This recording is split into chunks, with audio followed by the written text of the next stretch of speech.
My brain cannot process failure. It will not process failure.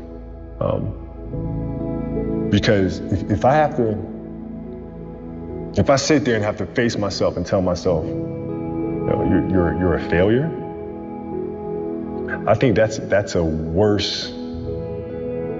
almost worse than death. And that was the most important thing for me, is to leave no stone unturned, get better every single day. And if I lived that way, then over time, I'd have something that was beautiful.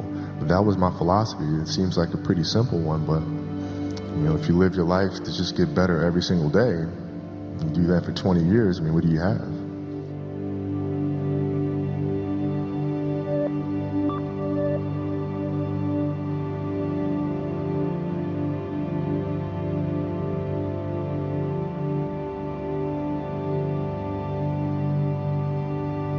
That's the trick, isn't it? It's finding what you love to do.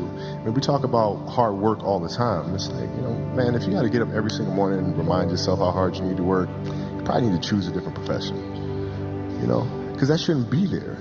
I wake up in the morning excited to get to it.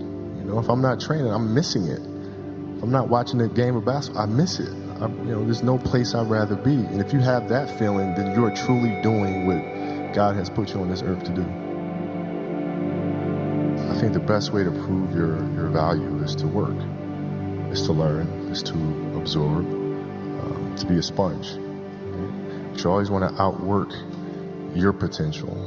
As hard as you believe you can work harder than that. Always keep going. There's been times, particularly early in my career, where it just feels like this is the end. But what I've come to find out is that no matter what happens, the storm eventually ends. And when the storm does end, you want to make sure that you're ready.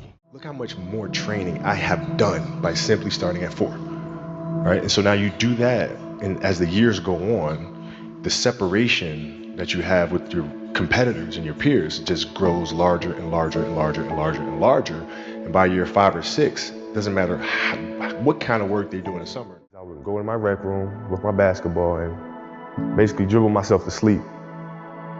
And I think that was the best thing that could have ever happened to me. Because during those lonely hours in the rec room, I discovered the hunger, the motivation, and the desire to be the best possible basketball player that I could be.